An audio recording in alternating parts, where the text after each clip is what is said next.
Assalamualaikum warahmatullahi wabarakatuh. Perkenalkan, saya Sela Amelia dengan NIM 2108267 dari kelas 1B PGSD.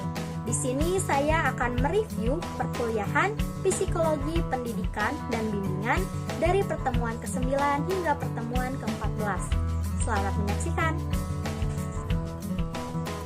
Pada pertemuan ke-9 mengenai teori berpikir, Brunner, seorang ahli psikologi perkembangan dan ahli psikologi kognitif, dalam mempelajari manusia, ia menganggap manusia sebagai pemroses, pemikir, dan pencipta informasi. Ada 3 tahap berpikir menurut Brunner. Ke-1, tahap enaktif. Kedua, tahap ikonik. Dan ketiga, tahap simbolik. Adapun sifat berpikir yang meliputi starting possession, goal directed, dan finishing possession. Lalu, apa itu berpikir? Berpikir yaitu proses kognitif yang berlangsung dikarenakan adanya stimulus dan respon di mana di dalamnya terdapat keterkaitan antara mental dan perilaku. Cara berpikir terbagi menjadi 2, yaitu induktif dan deduktif. Induktif yaitu penarikan cara berpikir dari khusus ke umum, sedangkan deduktif yaitu penarikan cara berpikir dari umum ke khusus. Berpikir kreatif terdapat dari teori Gestalt dan teori ekstensial. Berpikir kreatif menurut Semiawan pada tahun 1999 adalah kemampuan berpikir, bersikap, dan bertindak tentang sesuatu dengan cara yang baru dan tidak biasa guna memecahkan berbagai persoalan sehingga dapat menghasilkan penyelesaian yang orisinil dan bermanfaat. Belajar merupakan proses menciptakan nilai tambah kognitif, afektif, dan psikomotor bagi siswa. Gaya belajar meliputi pelajar aktif dan reflektif, pelajar intuitif dan sensorik, pelajar visual dan verbal, dan pelajar sekuensial dan global. Lalu pada pertemuan ke-10 mengenai inteligensi. Inteligensi adalah daya menyesuaikan diri dengan keadaan baru dengan menggunakan alat-alat berpikir. Menurut tujuannya, inteligensi berasal dari kata Latin intelligen, mengorganisasikan, menghubungkan, atau menyatukan satu dengan yang lainnya. Teori faktor. Terdapat faktor S, faktor P, faktor V, faktor W, faktor N, faktor M, dan faktor I. Berikut penjelasannya.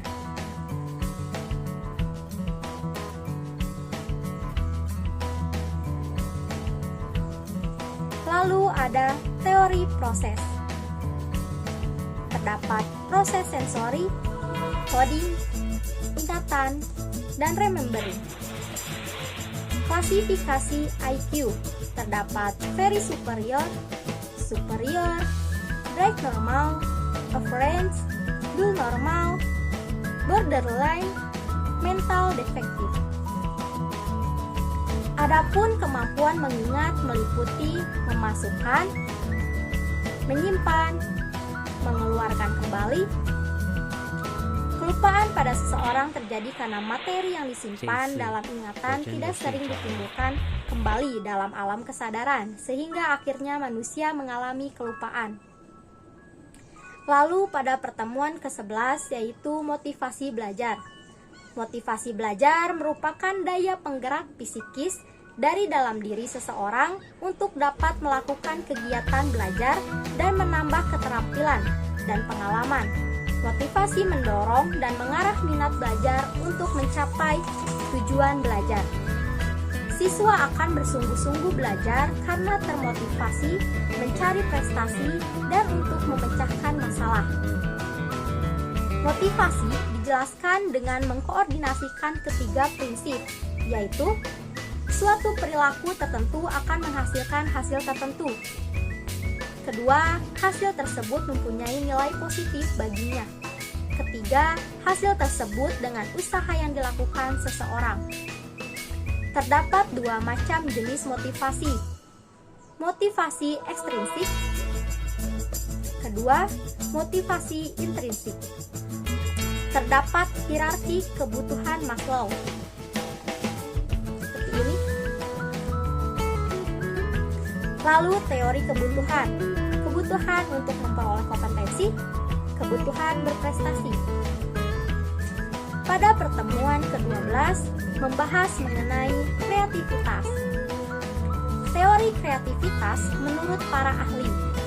Terdapat teori psikoanalisa, teori asosiasi linguistik, teori Gestalt, teori eksistensial, teori interpersonal, teori Frege. Lalu, apa sih pengertian kreativitas?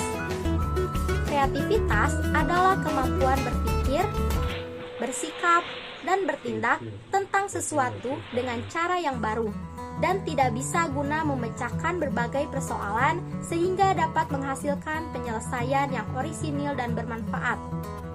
Menurut Harlock, terdapat 8 asumsi populer dan makna psikologis dari kreativitas, yaitu 1. Kreativitas menekankan pada upaya membuat sesuatu yang baru dan berbeda. Kedua, kreativitas menganggap bahwa sesuatu yang baru dan asli itu terjadi karena kebetulan. Ketiga, kreativitas dapat dipahami sebagai apa saja yang telah tercipta sebagai sesuatu yang baru dan berbeda dari apa yang telah ada sebelumnya. Keempat, kreativitas itu merupakan suatu proses yang unik, yaitu suatu proses yang diperlakukan tidak untuk tujuan yang lain. Kelima, kreativitas sering dianggap sama dengan inteligensi atau kecerdasan yang tinggi. Keenam, kreativitas itu merupakan kemampuan bawaan yang tidak ada hubungannya dengan belajar atau pengaruh lingkungan. Ketujuh, kreativitas dianggap sebagai sinonim dengan imajinasi dan fantasi. Yang terakhir, konsep kreativitas yang populer lainnya menunjukkan bahwa semua orang dapat dikelompokkan secara garis besar menjadi 2 kelompok, yaitu conformer dan creator. Perkembangan kreativitas anak. Harlock menegaskan bahwa hasil studi kreativitas menunjukkan bahwa perkembangan kreativitas mengikuti suatu pola yang dapat diramalkan. Ada beberapa faktor yang mempengaruhi kreativitas anak, diantaranya 1. Jenis kelamin, 2.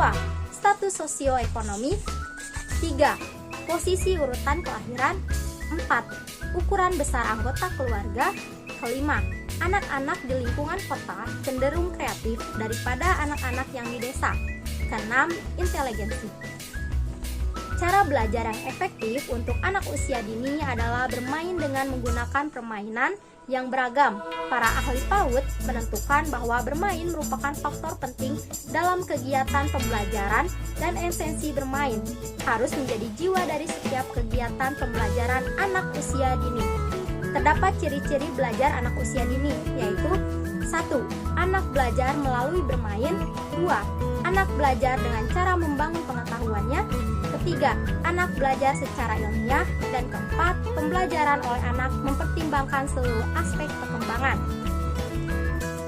Menumbuh kembangkan dorongan minat dan bakat melalui kreativitas anak yang dilakukan orang tua atau guru.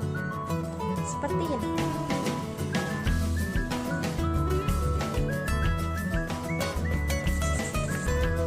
Lalu, pada pertemuan ke-13, minat dan bakat peserta didik. Peran guru dalam proses pengarahan minat dan bakat siswa diantaranya dengan cara 1. Memberikan perhatian, 2. Menjalin kerjasama dengan orang tua siswa, 3. Rutin memberikan latihan, 4. Penguatan motivasi belajar, 5.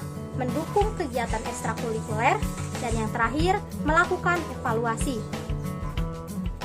Lalu pada pertemuan ke-14, kami diminta untuk menanggapi sebuah artikel mengenai isi lengkap Kemendikbudristek soal libur akhir semester dan Nataru.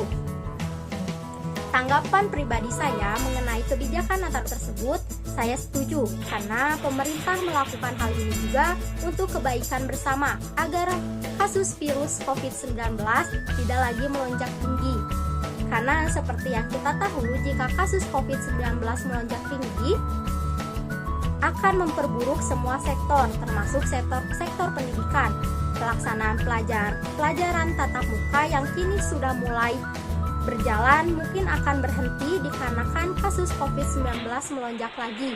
Jadi lebih baik kita mencegah dan bersabar untuk memulihkan kembali Indonesia ini. Sekian review pembelajaran psikologi pendidikan dari pertemuan 9 hingga pertemuan ke-14. Terima kasih. Wassalamualaikum warahmatullahi wabarakatuh.